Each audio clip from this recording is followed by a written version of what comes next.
नमस्कार विद्यार्थी मित्रांनो, मी बागल सर. मित्रांनो, आपण ह्या लेक्चरमध्ये आयोगाच्या प्रश्नांचं स्पष्टीकरण पाहणार आहोत. तर मित्रांनो, आयोगाच्या प्रश्नाचं स्पष्टीकरण आपण डिटेल सखोल पाहणार आहोत, जेणेकरून तुम्हाला प्रश्नांचा अभ्यास कसा करायचा ह्या लेक्चर मधून समजून येणार आहे. तर मित्रांनो, पहा ह्याच्यावरती प्रश्न पहा म्हणजे तुमच्या लक्षात येईल. हा प्रश्न आहे बघा, कधी आला मित्रांनो, डिपार्टमेंटल एस 2025 क्वेश्चन नंबर 36 आहे. Read the sentence carefully and state which of the following options is correct. This egg is fully rotten. Four options are given. चार पर्याय दिलेले आहेत. Rotten is the adjective and fully is the adverb. First option आहे हा. Second, rotten is the adverb and fully is the adjective. हा second option आहे. Third, the whole sentence is grammatically wrong. And fourth आहे, rotten is noun आहे. तर मित्रांनो, हा rotten हा शब्द काय आहे ते ओळखायचं आहे आपल्याला. तर मित्रांनो, रॉटन हा शब्द ऍडजेक्टिव्ह आहे. ऍडजेक्टिव्ह म्हणजे काय मित्रांनो सांगा? विशेषण आहे. तर आता हे ऍडजेक्टिव्ह कसं? तर ऍडजेक्टिव्ह कुणाबद्दल माहिती सांगतो? ऍडजेक्टिव्ह कशाला म्हणायची माहिती असणं आवश्यक आहे. म्हणजे नामाबद्दल विशेष माहिती सांगणाऱ्या शब्दाला विशेषण म्हणतात. म्हणजे इंग्लिशमध्ये कसं म्हणायचं? A word that describes a noun is called an adjective. बरोबर आहे का? मग रॉटन हा शब्द बघा, एग हा शब्द काय आहे सांगा? ह्यातला नाउन आहे. मग आता एक बद्दल आपण हे करू. रॉटन हा शब्द एक बद्दल माहिती सांगतोय. म्हणजे आपण जर असं केलं, दिस दिस रॉटन, ROTT, दिस रॉटन एग, EGG, एग. म्हणजे एग हा शब्द काय आहे मित्रांनो सांगा? नाउन आहे. म्हणजे रॉटन हा शब्द नामाबद्दल माहिती सांगतो. म्हणजे हा शब्द काय आहे सांगा? ऍडजेक्टिव्ह आहे. You understand? मग आता ही ऍडजेक्टिव्ह आहे, कळालं का आपल्याला? मग हा जर शब्द ऍडजेक्टिव्ह, म्हणजे रॉटन म्हणजे काय मित्रांनो सांगा आधी? कुजलेलं, सडलेला, म्हणजे डिकेड ना. बरोबर आहे. म्हणजे रॉटनला समाज शब्द डिकेड. म्हणजे रॉटन एग आहे, म्हणजे हा हा शब्द नामाबद्दल माहिती सांगतो, म्हणून हा शब्द ऍडजेक्टिव्ह आहे. एवढं क्लिअर झालं का बघा तुमच्या आता? दुसरा मुद्दा, हे ऍडजेक्टिव्ह आहे म्हटलं तर फुली, फुली म्हणजे पूर्णपणे. आता फुली हा शब्द कुणाबद्दल माहिती सांगतो? ऍडजेक्टिव्ह बद्दल. आणि मग जो शब्द म्हणजे विशेषणाबद्दल माहिती सांगतो का, त्याला काय म्हणतात रे? ऍडव्हर्ब. म्हणजे फुल्ली हा शब्द काय आहे सांगा? ह्यातला ऍडव्हर्ब आहे. आणि रॉटन हा शब्द ऍडजेक्टिव्ह आहे. बरोबर आहे का? आणि ही दोन्ही मिळून ही काय आहे सांगा? ही मुख्य शब्द कोणता ह्यातला? रॉटन आहे. मुख्य शब्दाला काय म्हणायचं? हेडवर्ड. आणि ही ह्या फुल्ली ह्याला मॉडिफाय करतोय. म्हणजे ही वर्ड आहे का फ्रेज आहे? एवढी सांगा, फ्रेज आहे. आता कुठली फ्रेज? ह्या फ्रेज मध्ये हेडवर्ड मुख्य शब्द कोणता आहे? ऍडजेक्टिव्ह आहे. त्याला प्री मॉडिफायर कोण आहे? ऍडव्हर्ब आहे. म्हणजे ही फ्रेज कोणती सांगा? ऍडजेक्टिव्ह फ्रेज आहे. You understand? मग आपण ह्याचा अजून पडताळा करू. असं जर केलं आपण, this fully, FULLY, fully rotten, ROTTN, rotten काय सांगा? एग आहे. तर बघा आता लक्षात घ्या, एग हा शब्द काय आहे? ह्याच्यातला नाउन आहे, म्हणजे नाम आहे. रॉटन हा शब्द कुणाबद्दल माहिती सांगतो? एग बद्दल. म्हणजे हा शब्द कोण आहे? ऍडजेक्टिव्ह आहे. आता फुली हा शब्द कोणाबद्दल माहिती सांगतो? ऍडजेक्टिव्ह बद्दल. म्हणजे हा शब्द कोण आहे? ऍडव्हर्ब आहे. मग मला सांगा, धिस हा शब्द काय आहे? डिटर्मिनर आहे. मग आता ही सगळी वर्ड आहे का फ्रेज आहे? फ्रेज आहे. मग आता ही नाउन फ्रेज आहे, कारण हेडवर्ड नाम आहे ह्यातलं. आणि वाक्याची ह्या फ्रेजची सुरुवात कशी झाली? डिटर्मिनर आहे. म्हणजे ही नाउन फ्रेज आहे. आणि ह्या नाउन फ्रेज मध्ये फुली रॉटन ही फ्रेज, ऍडजेक्टिव्ह फ्रेज ह्या नामाबद्दल, म्हणजे ही फ्रेज आहे फुली रॉटन, ही फ्रेज कुणाबद्दल माहिती सांगते? नामाबद्दल माहिती सांगते. आणि मग नामाबद्दल जी माहिती सांगते का, ती फ्रेज ऍडजेक्टिव्ह फ्रेज असते. म्हणजे फुली रॉटन ही ऍडजेक्टिव्ह फ्रेज आहे. You understand? आता बघा याच्यामध्ये, मग हा काय आहे? दिस एग हा सब्जेक्ट आहे. इज काय सांगा? ह्यातलं वर्ब आहे. इज एकटंच आलंय, म्हणजे ही मेन वर्ब आहे. आणि म्हणजे ही लिंकिंग वर्ब असतं. म्हणजे अपूर्व, हे इज एकटंच आलं की मेन वर्ब असतं. वाक्याचा काळ साधा वर्तमान काळ असतो. आणि हे अपूर्ण अर्थाचे म्हणजे अपूर्ण अर्थाचे आकर्मक क्रियापद असते. म्हणजे लिंकिंग वर्ब असते. म्हणजेच इंट्रान्झिटिव्ह वर्ब ऑफ इनकम्प्लीट असते. मग त्यापुढे काय येतं सांगा? कॉम्प्लिमेंट. You understand? म्हणजे आता ही जी आहे का फुली रॉटन, ही कॉम्प्लिमेंट आहे. आता बघा, फुली रॉटन कुणाबद्दल माहिती सांगताय? नामाबद्दल. म्हणजे ही ऍडजेक्टिव्ह आहे. जर म्हणजे ही एस, ह्याची रचना सांगा, S+V+C आहे, ही कॉम्प्लिमेंट आहे. म्हणजे ऍडजेक्टिव्ह फ्रेज ह्या वाक्यामध्ये कुणाचं काम केलंय? कॉम्प्लिमेंटचं काम केलंय. म्हणजे विधीपूरकचं काम केलंय. मराठी व्याकरण नीट समजून घ्या. आता ह्यानी ह्या फ्रेजनं जे वर्ब बद्दल माहिती सांगितली असती, तर ही ऍडव्हर्ब फ्रेज झाली असती. You understand? आणि मग ही फ्रेज कुणाबद्दल माहिती सांगते? नामाबद्दल माहिती सांगते. म्हणजे सब्जेक्ट बद्दल माहिती सांगते. त्यावेळेस ती कॉम्प्लिमेंट आहे, सब्जेक्ट कॉम्प्लिमेंट आहे. आणि नाऊन ही कोणती ऍडजेक्टिव्ह फ्रेज आहे आणि ऍडजेक्टिव्ह फ्रेजनं कॉम्प्लिमेंटचं काम केलेलं आहे. You understand. जर फ्रेज ह्या वर्ब बद्दल माहिती सांगत असती तर ही ऍडव्हर्ब फ्रेज झाली असती. You understand. आता स्पष्टीकरण कळालं का नाही? कोणाकोणाला समजलंय? म्हणजे ऍडजेक्टिव्ह फ्रेज नामाबद्दल माहिती सांगते, ऍडव्हर्ब असतं ही जर ऍडव्हर्ब फ्रेज असतं वर्ब बद्दल माहिती सांगते. एवढं कळालं असेल मला वाटतं. किती नंबर उत्तर येईल सांगा बरं ह्याचं? बोला की. एकच number. Rotten is the adjective and full is the adverb. पुढचा प्रश्न पहा, म्हणजे तुमच्या लक्षात येईल याच्यामध्ये. Identify the part of speech of the underline word. He is an idle boy, he does not work. हा प्रश्न कधी आला सांगा? टॅक्स सेशन 2017 क्वेश्चन नंबर 53 आहे. बघा किती नंबर उत्तर येईल रे ह्याचं सांगा. चला कमेंट करून सांगा किती नंबर उत्तर येईल सांगा. 3. ऍडजेक्टिव्ह आहे म्हणजे काय सांगा? ही विशेषण आहे. कसं ओळखलं तुम्ही? तर बॉय हा शब्द काय आहे? नाम आहे.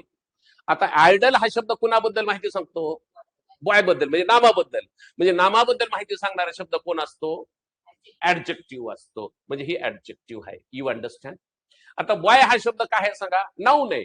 कसलं नाऊन आहे? हे कॉमन नाऊन आहे. बॉय हे नाऊन आहे पण त्यातलं कॉमन नाऊन आहे. आणि म्हणजे कॉमन नाऊन कशाला म्हणतात बघा? It is a name. Boy is a common noun because it is a name to all boys ना. का हे सर्व मुलाचं नाव आहे. This name is given to all boys ना.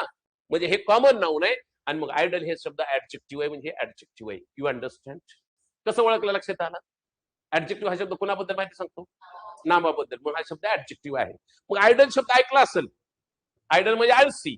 म्हणजे ह्याला समानार्थी शब्द सांगता येतील का तुम्हाला? फॉरन सांगा बरं. एक आयडल, लेझी, अजून सांगा इंडलंट, INDOLENT, अजून सांगा स्लोथफुल, स्लगिश.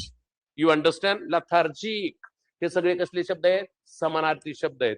ह्याच्या विरोधात शब्द सांगता येतील का तुम्हाला? चला. हार्ड वर्किंग आहे, इंडस्ट्रियस आहे, अजून सांगा हार्ड वर्किंग, इंडस्ट्रियस, लबॉरियस आहे, अजून सांगा डिलिजंट आहे, अजून सांगा ऍश्युडियस आहे. हे विरोधात शब्द झाले. आणि मग व्होकॅब्युलरीचा पण त्याच्यासोबत अभ्यास झाला.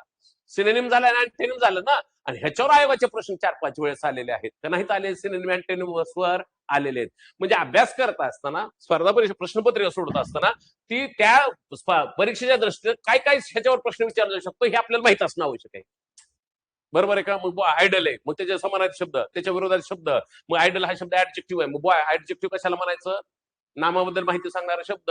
मग इथं कोणता? ही ऍडजेक्टिव्ह आहे. मग ही बॉय काय आहे? नाम आहे. हे कळालं पाहिजे. बरोबर आहे का? म्हणजे तुम्हाला विशेषण काढायचं असेल तर अगोदर काय माहित पाहिजे? नाम. You understand. बरं, हे कळालं का? स्पष्टीकरण व्यवस्थित. पुढे पहा प्रश्न, म्हणजे तुमच्या लक्षात. पुढचा next question. How many parts of speech are there in English language? किती उत्तर येईल सांगा? 8. किती सांगा? 3च नंबर. म्हणजे there are how many parts of speech in English language? 8. Which are there सांगा बरं. मग सांगा. नाऊन आहे, प्रोनाऊन आहे, ऍडजेक्टिव्ह आहे, वर्ब आहे, ऍडव्हर्ब आहे, प्रेपोजिशन आहे, कंजक्शन आणि इंटरजेक्शन. हे सगळ्या पार्ट्स ऑफ स्पीच किती? 8. आता पार्ट्स ऑफ स्पीचचा आपण 8वी पासून अभ्यास करत आलेलो आहोत. मग अभ्यास करत असताना त्याचा किती पद्धतीने अभ्यास केला पाहिजे? 2. फॉर्म आणि फंक्शन. जसं शब्दांच्या जातीचा तुम्ही मराठीमध्ये स्वरूपाने कार्याने अभ्यास करता का, तसं पार्ट्स ऑफ स्पीचचा फॉर्म म्हणजे स्वरूप आणि फंक्शन म्हणजे कार्य असा अभ्यास करणं अपेक्षित आहे. कारण पार्ट्स ऑफ स्पीचवर आयोग अप्लाइड क्वेश्चन विचारत असते. You understand.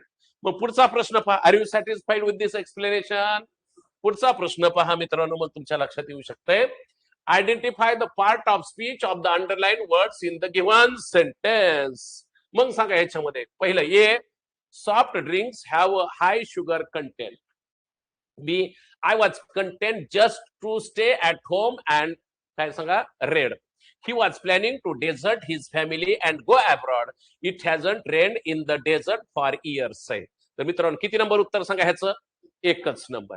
आता एकच नंबर कसं? तर बघा पहा, याच्यामध्ये कंटेंट हा शब्द आलाय. आता ही अडिटर्मिनर आहे. आता ही कंटेंट हा शब्द काय सांगा? ह्यातला नाऊन आहे. कंटेंट हा शब्द काय आहे मित्रांनो सांगा? ह्यातला नाऊन आहे.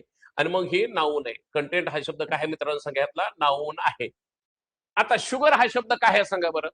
नाम आहे. कसलं नाऊन आहे शुगर? चला, शुगर हे कसलं नाम आहे? चला सांगा, शुगर हे कसलं नाम आहे सांगा? मटेरियल नाऊन आहे. शुगर हे कसलं सांगा? नाऊन आहे, मटेरियल नाऊन आहे. आता ह्याचा कंटेंटचा अर्थ काय होईल सांगा? कंटेंट म्हणजे एखाद्या गोष्टीतील द्रव्याचे प्रमाण. You understand? म्हणजे ही नाऊन आहे. आता शुगर हा काय आहे सांगा? नाऊन आहे. कसलं नाऊन आहे? मटेरियल नाऊन आहे. पण मटेरियल नाऊन ही तर नाऊन आहे का ती? नाही. इथं हे नाऊन कुणाबद्दल माहिती सांगताय? नावाबद्दल. म्हणजे noun used as an adjective, म्हणजे हे विशेषण आहे. शुगर जरी नाम असलं तरी ह्या नामानं कुणाचं कार्य केलंय? विशेषणाचं. म्हणजे noun use as an adjective, ह्याला विशेषण मानत. कसलं विशेषण? नाम साधित विशेषण. मराठी व्याकरणमध्ये नाम साधित विशेषण असतं का? तसं इंग्लिशमध्ये असतं हे. You understand? म्हणजे हे काय सांगा? ह्यातलं हे ऍडजेक्टिव्ह आहे. मग मला सांगा, हाय काय सांगा? ऍडजेक्टिव्ह आहे. आणि टू ऍडजेक्टिव्ह, दोन विशेषण कोणाला मॉडिफाय करतात? नामाला. Two adjective modify the same noun. मग काय सांगा? घेतला डिटर्मिनर आहे. आणि ही सगळी कुठली फ्रेज आहे? Noun phrase. आता मला सांगा, नाऊन पर्याय असणारे किती पर्याय आहेत? दोन आहेत. म्हणजे 3 आणि 4 नंबरचा पर्याय इलिमिनेट झाला. You understand? आता राहिलं कोणतं सांगा? I was content just to stay at home and read. आता मला सांगा, हा काय ह्यातला? सब्जेक्ट. वाज व्हर्ब आहे. वाज एकटं चालय म्हणजे मेन व्हर्ब आहे. आणि वाक्याचा काळ कोणता असतो? साधा भूतकाळ, सिंपल पास्ट टेन्स. अरे बरोबर आहे का? आणि मग मला सांगा, कंटेंट कुणाबद्दल माहिती सांगताय? सब्जेक्ट बद्दल. म्हणजे सब्जेक्ट कॉम्प्लिमेंट आहे. म्हणजे ही सर्वनामाबद्दल माहिती सांगताय, म्हणजे नामाबद्दलच माहिती सांगताय. म्हणजे ही कोण आहे सांगा? ऍडजेक्टिव्ह आहे. आणि मग मला सांगा, ह्याची रचना S plus V plus C, म्हणजे इथं कॉम्प्लिमेंट आहे. आणि कॉम्प्लिमेंट हा शब्द ऍडजेक्टिव्ह आहे, विशेषण आहे. आणि मग त्यावेळेस त्याचा अर्थ काय होईल सांगा? संतुष्ट किंवा तृप्त झाला ह्याचा अर्थ. म्हणजे ही नाऊन आहे, ही काय सांगा? ऍडजेक्टिव्ह आहे. सी पहा, he was planning to desert his family and go abroad आहे. आता पहा मित्र, याच्यामध्ये इथं बघा, वॉज प्लॅनिंग टू डेझर्ट आहे.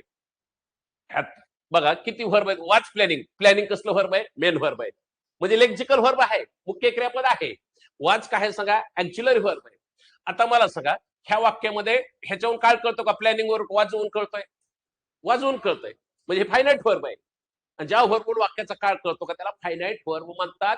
हे परीक्षेला माहित असणं आवश्यक आहे. फायनाईट, नॉन फायनाईट कशाला म्हणतात हे परीक्षेवर ह्याच्यावर परीक्षेला प्रश्न विचारतात. आणि मग वाज, आणि मग सांगा वाज प्लॅनिंग, आणि टूच्या पुढे क्रियापदाचं कसलं रूप आलंय? मूळ रूप. म्हणजे base form of the verb आहे. म्हणजे हे काय सांगा? व्हर्ब आहे. आणि म्हणजे ही इन्फिनिटिव्ह आहे ना, ही इन्फिनिटिव्ह आहे. नाही लक्षात आलं? टूच्या पुढे क्रियापद ह्याच्यावर काय कळत नाही. म्हणजे फायनाईट आहे का नॉन फायनाईट आहे? नॉन फायनाईट आहे. आणि नॉन फायनाईट व्हर्ब हे काय सांगा? इन्फिनिटिव्ह आहे. म्हणजे टूच्या पुढे base form of the verb आलाय, म्हणजे ही व्हर्ब आहे. You understand? मग ह्याचा अर्थ काय सांगा बरं? डेझर्ट म्हणजे सोडून देणे. व्हर्ब असेल तर सोडून देणे ना. मग ह्याचा लिव्ह ना, लिव्ह, LEAV, लिव्ह. ह्याला समजत लिव्ह आहे. पुढे सांगा अबॅन्डन आहे. अजून सांगा लिव्ह आहे, अबॅन्डन आहे, रेलिक्विश आहे, फॉरसेक आहे, रिनाऊन्स आहे. आणि हे सगळे समानार्थी शब्द झाले ना. आणि ह्या समानार्थी शब्दाला अजून एक समानार्थी फ्रेज आहे. कोणती? Give up. गिव्ह अप म्हणजे सोडून देणे. आणि मग गिव्ह अपचा अर्थ सांगा? डेझर्ट आहे, अबॅन्डन आहे, रिलिक्विश आहे, रिनाऊन्स आहे, फॉरसेक आहे. ह्याच्यावर आयोगाचे प्रश्न आहेत. You understand? फ्रेजल व्हर्ब विचारली, अबॅन्डन विचारलाय, फॉरसेक विचारलाय, हे असा अभ्यास करणं आवश्यक आहे. म्हणजे ग्रामरचा अभ्यास करत असताना व्होकॅब्युलरीचा पण अभ्यास होऊन जात असतो. दुसरा मुद्दा, it hasn't rained in the desert for years आहे.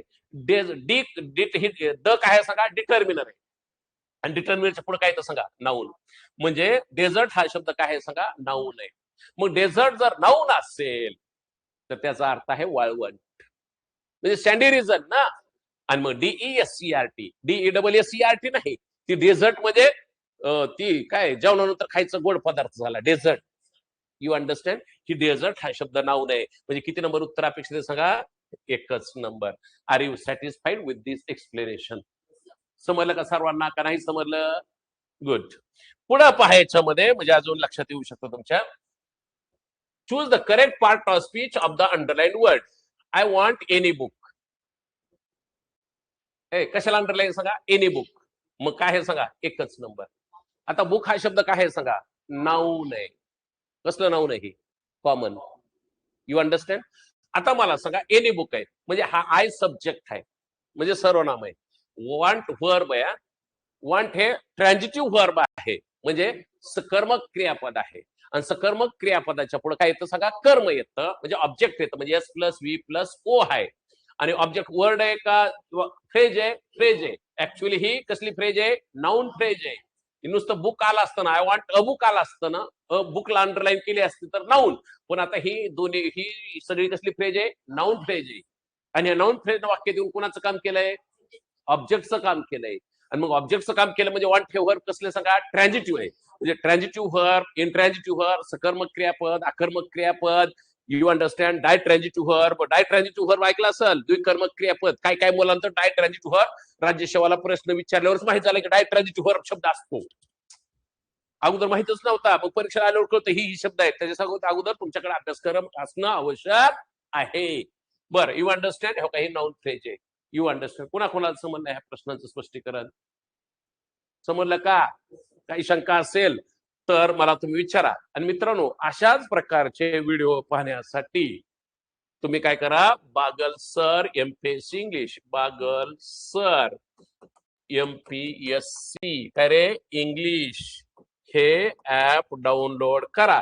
ह्या स्पष्टीकरणाबद्दल तुम्हाला काही शंका असेल तर 97-63-03-56-27 ह्याच्यावर तुम्ही मला कॉल करू शकता, मला विचारू शकता, किंवा हा व्हॉट्सअप नंबर आहे ह्याच्यावरती मला तुम्ही व्हॉट्सअप मेसेज करू शकता. You understand? आणि तसंच मित्रांनो एक लक्षात ठेवा, याच्यामध्ये आपलं वन स्टॉप बुक आलेलं आहे. म्हणजे topic wise thorough analysis of English question papers 1984 ते 2025 ह्याच्यामध्ये एकूण 136 प्रश्नपत्रिकांचं 4ही पर्यायाचं मराठी आणि इंग्लिश या दोन्ही भाषेमध्ये स्पष्टीकरण दिलेलं आहे. एकूण टॉपिक जवळजवळ 95 ते 100 टॉपिक सब टॉपिक्स आहेत याच्यामध्ये. आणि कॉमन इयर्स सेपरेट स्पेशल दिलेले आहेत. Years, common years in the use of the nouns, pronounce. तर हे पुस्तक नक्कीच तुम्हाला उपयोगाला येईल येत्या परीक्षा गट ब गट क सरळ सेवा भरतीसाठी. तर हे पुस्तक सर्वत्र महाराष्ट्रात उपलब्ध आहे. याचा तुम्ही ह्या पुस्तकाचा यूज करा आणि ह्याचा वापर केल्याशिवाय ही पुस्तकाची तुम्हाला किंमत कळणार नाही. You understand? जर कोणाला पुस्तक हवं असेल तरी तुम्हाला आता नंबर दिला होता 97-63-03-56-27 ह्या क्रमांकावर तुम्ही संपर्क साधा. तुम्हाला हे पुस्तक घरपोच उपलब्ध करून दिलं जाईल. धन्यवाद.